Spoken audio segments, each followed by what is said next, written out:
नमस्कार। केंद्रीय कर्मचारी राज्य कर्मचारियों के लिए बड़ी खबर। महंगाई भत्ता सहित सैलरी व पेंशन में बढ़ोतरी पर कैबिनेट से ऐलान को लेकर बहुत ही बड़ी गुड न्यूज आ चुकी है।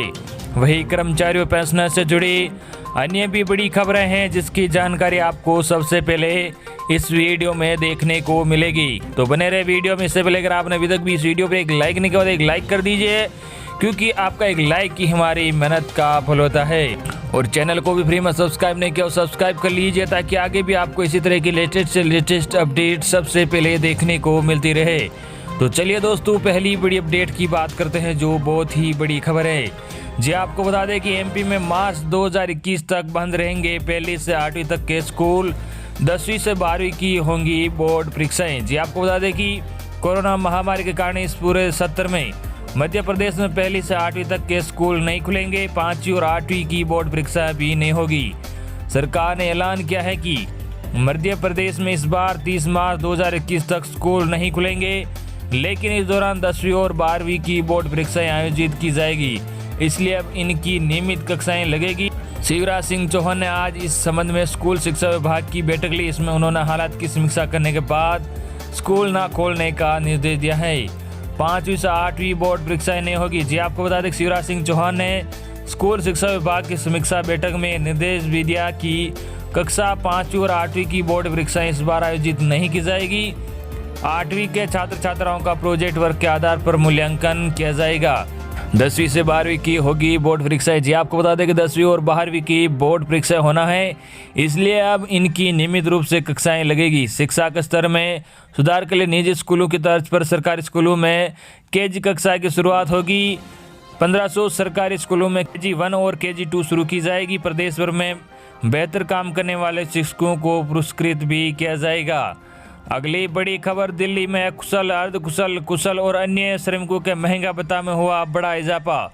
जी आपको बता दें कि दिल्ली के उप मुख्यमंत्री मनीष सिसोदिया ने शुक्रवार को कुशल, अर्धकुशल और अन्य श्रमिकों का महंगा भत्ता बढ़ाने का आदेश जारी कर। सिसोदिया ने कहा कि अरविंद केजरीवाल के नेतृत्व वाली दिल्ली सरकार ने अपनी मजदूर परस्त नीतियों के तहत ये कदम उठाया। सिसोदिया के मुताबिक गरीब और मजदूर वर्ग के हितों को ध्यान में रखते हुए कोरोना महामारी के दौर में यह बहुत बड़ा कदम उठाया गया है। इसका लाभ लिपिक और सुपरवाइजर किस्म के कर्मचारियों को भी मिलेगा। दिल्ली में मजदूरों को मिलेगा अब इतना वेतन। जी आपको बता दें कि भारत सरकार के वित्त मंत्रालय ने अर्थव्यवस्था पर कोविड-19 के प्रभाव के कारण नियमित सरकारी कर्मचारी जनवरी से जून 2020 तक महंगाई भत्ते के अंक जोड़ने पर रोक लगा रखी है। लेकिन सिसोदिया ने कहा कि असंगठित क्षेत्र के ऐसे श्रमिकों के महंगाई भत्ते पर रोक नहीं लगा जा सकती। इन लोगों को केवल न्यूनतम मजदूरी मिलती है।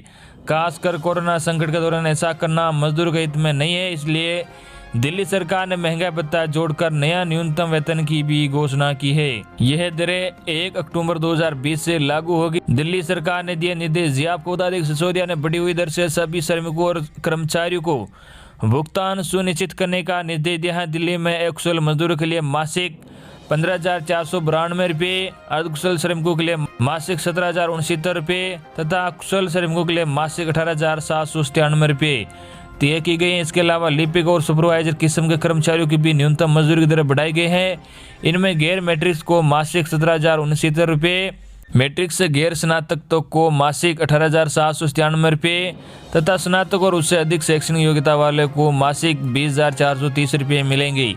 सिसोदिया ने कहा कि घोषित अखिल भारतीय भुगतान मूल्य सूचकांक संख्या के समायोजन के बाद श्रम विभाग द्वारा महंगा भत्ता का निर्धारण किया जाता है। इसे हर 2 बार अप्रैल और अक्टूबर में संशोधित किया जाता है। सिसोदिया ने कहा कि कोरोना से उत्पन्न आर्थिक मंदी के कारण इस साल अप्रैल में महंगा भत्ते को संशोधित नहीं किया जा सका, लेकिन उसके बाद महंगाई बढ़ने के कारण दिल्ली सरकार ने गरीबों, मजदूरों और कर्मचारियों हित में यह कदम उठाया है। अगली बड़ी खबर, पश्चिम बंगाल के सरकारी कर्मचारियों की बल्ले बल्ले, महंगाई भत्ते में 3% की बढ़ोतरी का सीएम ने किया ऐलान। जी आपको बता दें सरकारी कर्मचारियों के लिए महीने से महंगाई भत्ते में 3% की बढ़ोतरी की घोषणा करते हुए पश्चिम बंगाल की मुख्यमंत्री ममता बनर्जी ने गुरुवार को कहा कि अपने कर्मचारियों के लिए राज्य का कोष कभी नहीं सूखेगा, भले ही उसे केंद्र सरकार से बकाया 85,000 करोड़ रुपए की रकम मिलना शेष है। बनर्जी ने तृणमूल कांग्रेस से संबंधित सरकारी कर्मचारी संगठन को राज्य सचिवालय में संबोधित करते हुए कहा कि बंगाल का केंद्र के पास यूजीसी अनुदान, जीएसटी और कोविड-19 के खिलाफ लड़ाई सहित विभिन्न मदों में बकाया है। उन्होंने कहा कि हमें वित्तीय बकाया नहीं मिल रहा है। जीएसटी के मद में करीब 8,000 करोड़ रुपए का बकाया। वित्तीय संकट के बावजूद हमने पिछले सभी वेतन आयोगों की अनुशंसाओं को पूरा किया। हम जनवरी 2021 से 3% महंगा भत्ता भी देंगे। बनर्जी ने कहा कि इससे राज्य के खजाने पर 2200 करोड़ रुपए का बोझ पड़ेगा। उन्होंने कहा कि केंद्र ने 85,000 करोड़ रुपए से अधिक के बकाया का भुगतान नहीं किया, लेकिन इससे हमें लोगों को उनका बकाया देने से नहीं रोका जा सकता है। अगली बड़ी खबर, केंद्रीय पेंशनर्स के बाद अब ईपीएफओ पेंशन होल्डर्स को बड़ी राहत। सरकार ने लिया है फैसला। जी आपको बता दें, केंद्रीय पेंशनर्स के बाद कर्मचारी भविष्य निधि संगठन के पेंशन होल्डर्स के लिए लाभ सर्टिफिकेट देने की समय सीमा को बढ़ा दिया गया है। श्रम मंत्रालय ने एक बयान में जानकारी दी है कि लाइफ सर्टिफिकेट जमा करने की अंतिम तारीख 28 फरवरी 2021 तय की गई है। ऐसे पेंशन होल्डर जो नवंबर की डेडलाइन तक लाइफ सर्टिफिकेट जमा नहीं करा सके, उन्हें इसका फायदा मिलेगा। मौजूदा समय में हर साल 23 नवंबर तक की डेडलाइन इसके लिए तय है। श्रम मंत्रालय के मुताबिक कोरोना वायरस के चलते करीब 35 लाख पेंशन होल्डर जो लाइफ सर्टिफिकेट जमा नहीं कर सके, ऐसे में इस फैसले से उन्हें फ़ायदा पूछेगा। इन पेंशन होल्डर्स को फरवरी तक पेंशन मिलती रहेगी। ईपीएफओ ने कर्मचारी पेंशन योजना 1995 के तहत ये सुविधा पेंशन होल्डर्स को दी है। सर्टिफिकेट 1 साल के लिए मान्य होता है, इसके बाद ये रद्द हो जाता है, यानी पेंशन रोकी जा सकती है। इससे पहले कोरोना संकट के बीच ही 65 लाख से ज़्यादा केंद्रीय पेंशनर्स को बड़ी सौगात दी है। पेंशनर्स अब अपना लाइफ सर्टिफिकेट जमा करने की डेडलाइन बढ़ा दी है। अब पेंशनर्स फरवरी 2021 तक इस काम को पूरा कर सकते हैं। 31 दिसंबर इसकी डेडलाइन रखी गई थी, लेकिन अब करीब 2 महीने का अतिरिक्त समय पेंशनर्स को दिया गया है। पीपीओ पर हाल ही में लिया गया फैसला। जी आपको बता दें, पेंशनर्स अब डिजी लॉकर में पेंशन भुगतान आदेश को स्टोर कर सकते हैं।